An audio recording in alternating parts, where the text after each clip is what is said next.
High everyone, welcome to my blog. আশা করি তোমরা সবাই খুব ভালো আছো। আমিও খুব ভালো আছি। এটি হচ্ছে আমার গোপাল সোনার জন্মদিনের ব্লগ এবং শেষ ব্লগ বলতে পারো। আমি তো গোপাল সোনার জন্মদিনটাকে তিনটে পার্টে ভাগ করেছিলাম।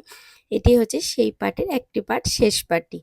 আগের ব্লগটা আমি যেখানেই শেষ করেছিলাম সেখান থেকেই ব্লগটা শুরু করলাম। এখন আমি ঠাকুরমশাইয়ের হাতে হাতে সমস্তটা গুছিয়ে দিচ্ছি, কারণ ওই যে আগের ব্লগেই তোমাদেরকে বলেছিলাম যে ঠাকুরমশাই বলেছেন যিনি উপোস করে থাকবে তাকেই সব গুছিয়ে দিতে হবে। তাই আমাকেই সব গুছিয়ে দিতে হচ্ছে। এদিকে আমি ঠাকুরমশাইয়ের পাশে বসে বসে সমস্তটা গুছিয়ে দিচ্ছি। আর ঠাকুরমশাই বলেছিলেন যে একটু নৈবেদ্য সাজাতে। নৈবেদ্য মানে হচ্ছে ওই আতপ চালটাকে ঘন্টাখানেক কিছুক্ষণ ভিজিয়ে রাখতে হবে, তারপর সেটাকে 9টি ভাগে ভাগ করতে হবে, মানে ছোট্ট ছোট্ট ভাগে ভাগ করতে হবে। তারপরেই তাতে ফল, মিষ্টি, একটু ছোলা মটর সেইগুলোকে দিয়েই নৈবেদ্য সাজাতে হবে। এদিকে আমি যে ফুলগুলো কিনে এনেছিলাম সেইগুলোই ঠাকুরমশাই গুছিয়ে নিচ্ছিল। আর দেখো বাইরে কিন্তু মানে আমাদের যেখানে খাওয়ার ব্যবস্থা করা হয়েছিল সেখানে সকলকে বসানোর জন্য চেয়ার টেবিলগুলো রেডি করা হচ্ছে। এদিকে দাদাকে বললাম একটু ডাব কেটে দিতে, কারণ গোপাল সোনাকে স্নান করানো হবে এই ডাবের জলে, ফলের রসে, সেইগুলো দিয়েই স্নান করানো হবে। তাই ঠাকুরমশাই বলেছিলেন ডাবটা কেটে দিতে। তাই দাদাকে বললাম, দাদা এই ডাবটাকে কেটে দিচ্ছিল। এদিকে আমি গোপাল সোনার জন্য যে কেকটা নিয়ে এসেছিলাম সেই কেকটা দিয়ে দিলাম, কারণ পুজোর সময় তো এটা দিতে হবে। আর তারপরেই পুজোর প্রস্তুতি শুরু।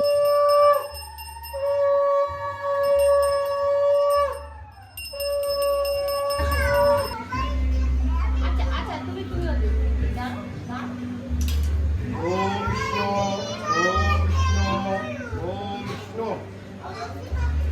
ওম তদ্বিষ্ণু পরমঙ্গলং সদা বসন্তি শূরায় নিবোধস্নাতম। আমার ছোট্ট ছেলেটা তো জানে না যে আজকে কি হচ্ছে, শুধু জানে যে হ্যাপি বার্থডে টু ইউ হচ্ছে, কারণ কেক এনেছি তাই। আর এদিকে আমার কোলে যে ছোট্ট পুচকিটাকে দেখতে পাচ্ছেন, এটা আমাদের পাড়ারই একটা বাচ্চা। সে আমার কোলে এসে চুপটি করে বসে আছে। গোপু সোনার জন্য যে দোলনাটা নিয়ে এসেছিলাম সেটাকে গোপু সোনার পাশেই রেখেছিলাম। ঠাকুরমশাই বললেন আমি ওনাকে পরে উৎসর্গ করে দেবো, সেই মতো ওখানে করে রাখা আছে। এদিকে বাইরে খাওয়া দাওয়ার ব্যবস্থা তো করা হয়েছিল, আপনাদেরকে দেখালাম। সেদিনকে আমার বড়মশাই অনেক কষ্ট করে রান্না করেছে, কষ্ট মানে অনেক ভালোবাসা দিয়ে রান্না করেছে। ভেজ পোলাও, আলুর দম, চাটনি, পাঁপড়, মিষ্টি আর হচ্ছে পায়েস। জন্মদিন বলে কথা, পায়েস কেন বাদ যায়। এদিকে ঠাকুরমশাই ভগবানকে স্নান করার জন্য, মানে আমার গোপু সোনাকে স্নান করার জন্য জলটাকে প্রস্তুত করে নিচ্ছিল। অগরু, গঙ্গা জল, গোলাপ জল, দুধ, একটু ঘি, একটু মধু সব কিছু দিয়ে জলটাকে রেডি করে নিয়েছে। এবার গোপু সোনাকে স্নান করানো হবে।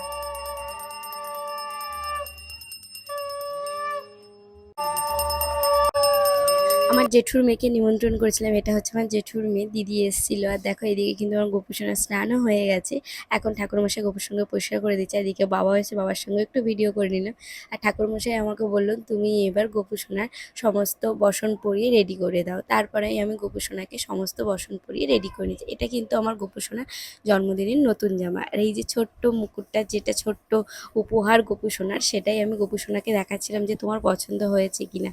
জন্মাষ্টমীর মতো শুভ লগ্নে ভগবানকে অঙ্গরাগ করানো, তার বসন পরানো, এইগুলো করা যে কতটা ভাগ্যের ব্যাপার সেটা যে করেছে সেই জানে।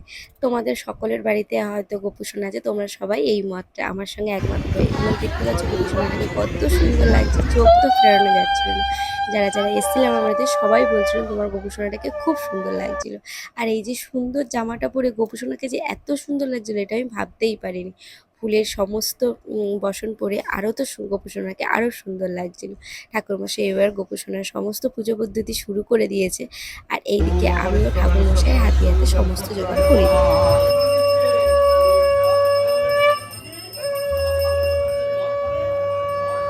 চলুন এবার একটু বাইরে থেকে ঘুরে আসি। এই যে এনারা হচ্ছে আমার পাড়ারই সব বৌদি, তাদের সাথে একটু গল্প সাজছিলাম। আর ওইদিকে আমার দিদি, জামাইবাবু, দিদি দুটো ছেলে তারাও খাচ্ছিল। আর এটা হচ্ছে কিন্তু আমার মানে ধরম ছেলে, কার্তিক দিয়েছিল আমাকে, সেই হিসাবে আমার হচ্ছে ধরম ছেলে, কিন্তু একদিকে আমার সে বন্ধু, তাই একটু তার সঙ্গে একটু গল্পও সারছিলাম।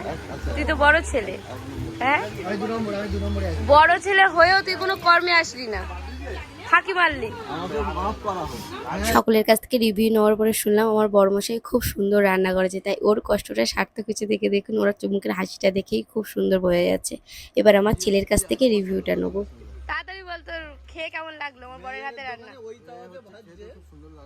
আচ্ছা এই দাঁড়া না, দাঁড়া না, নষ্ট করিস। আচ্ছা ভালো করে স্মার্ট হবে ভাই, চলো। তুমি এসবা টিভি আমি জানি তুমি অফিসার মানুষ, চলো। আচ্ছা, ফ্রাইড রাইসটা খুব সুন্দর হয়েছে। মিথ্যা কথা বলবি না, একদম সত্যি কথা বল কিন্তু। খুব সুন্দর হয়েছে, ঠিক আছে। এটা কাশ্মীরি আলুর দম তো? এই দাঁড়া, রানীটার একটু দেখিয়ে দিই রিভিউ শোনার জন্য। রিভিউ শোনার জন্য বলছি। আর কি কি দিয়েছে সেটা বলবি তো। কাশ্মীরি আলুর দমটা হ্যাঁ সুন্দর, একদম খুব সুন্দর। তার সাথে আমরা একটা কাঁচা লঙ্কা নিয়েছি। আচ্ছা। কাঁচা লঙ্কা আমাদের রান্নি এতগুলো কাঁচা লঙ্কা এনে দিয়েছে। আচ্ছা আমাদের খাওয়ার প্লেটটা আমরা ভেবেছিলাম কলা পাতা দিয়ে খাবো, আচ্ছা কিন্তু ওই বাগান থেকে আচ্ছা রান্নির জন্য ওখানে দুটো রাখা রয়েছে। আচ্ছা দিও। আচ্ছা আপাতত এইটুকু খেয়েছি, ঠিক আছে। আচ্ছা, এরপরে কি আছে জানি না। আচ্ছা এই এরপরে কি আছে ওকে দাও। এটা কি আছে? হ্যাঁ, মায়ের এদিকে দিদিরাও বাড়ি যাওয়ার জন্য বেরিয়ে পড়ছিল, তাই দিদিদেরকে একটু টাটা দিয়ে নিচ্ছিলাম। হ্যাঁ আচ্ছা যাও। ঠাকুরগুলো আমার কি পছন্দ, আচ্ছা একদিন গোপাল তোমার বাড়ি নিয়ে যাবো ঘুরতে। সুন্দর, আমার খুব পছন্দ গো। ঠাকুর দিন দিলে শুধু একটু অপেক্ষায় আছে। আচ্ছা একদিন নিয়ে যাবো গোপাল। গোপাল সোনাকে আরও আমার সমস্ত ঠাকুরকে দেখে দিদির যে এত পছন্দ হয়েছে সেটা শুনে আমার মনটা আরও ভালো হয়ে গেল। সারাদিন উপোস থাকার পরে এবার হচ্ছে আমার মেন কাজ, মানে অঞ্জলি দেওয়ার কাজ, শতনাম শোনার বার। তাই ঠাকুরমশাই বললো তুমি আমার কাছে বসো, আমি যা যা বলবো তুমি সেইগুলো সব শুনবে আর মন্ত্রগুলো উচ্চারণ করবে। এদিকে সমস্ত লোকের খাওয়া দাওয়া প্রায় হয়ে এসেছিল, এবার মায়েরাই খাওয়া দাওয়া সারছিল। আর ছেলেটা বড্ড দুষ্টুমি করছিল বলে ওর বাবাই ওকে সারছিল।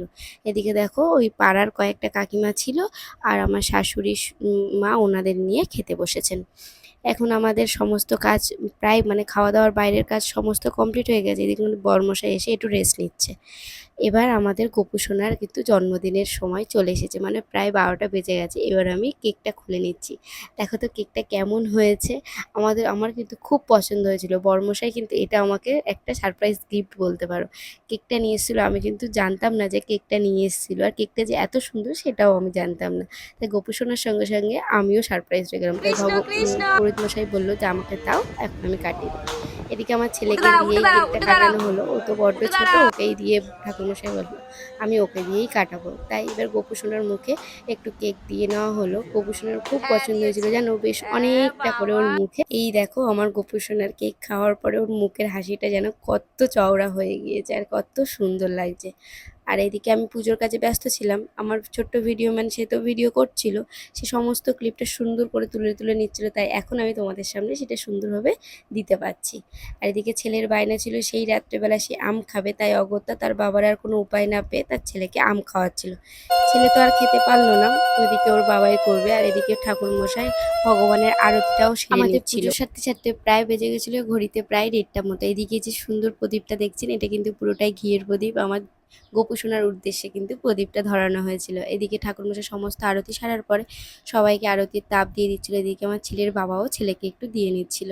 তারপরে আমিও একটু আরতির তাপ নিয়ে নিলাম। আর এদিকে ঠাকুরমশাই বলছিল এই ধূপগুলো একটু রেখে দিতে, তাই আমি ধূপগুলো একটু ওই সাইড করে রাখছিলাম যাতে কোনো রকম কারোর হাতে বা কারোর পায়ে না পড়ে, তাই একটু সাইড করে রাখছিলাম।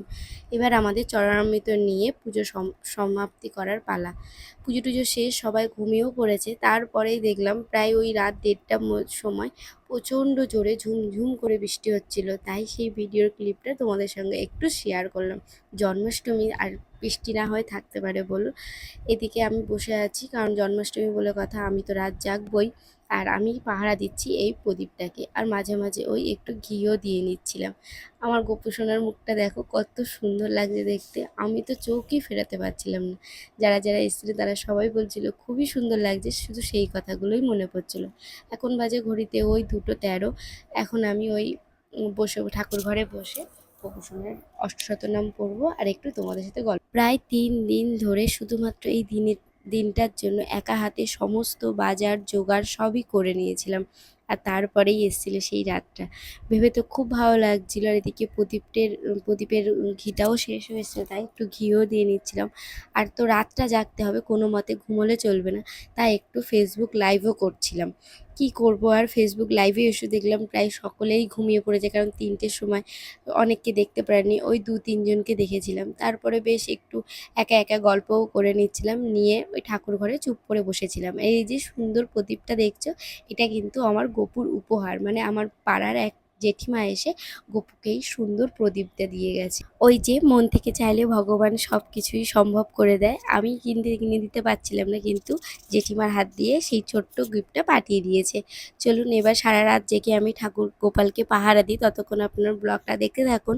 ব্লগটা যদি ভালো লেগে থাকে অবশ্যই like, comment, share and subscribe করতে ভুলবেন না। পাশে থাকা বেল আইকনটি অবশ্যই ক্লিক করে রাখবেন। আপনারা সুস্থ থাকবেন, ভালো থাকবেন, দেখা হবে নেক্সট ব্লগে। টাটা।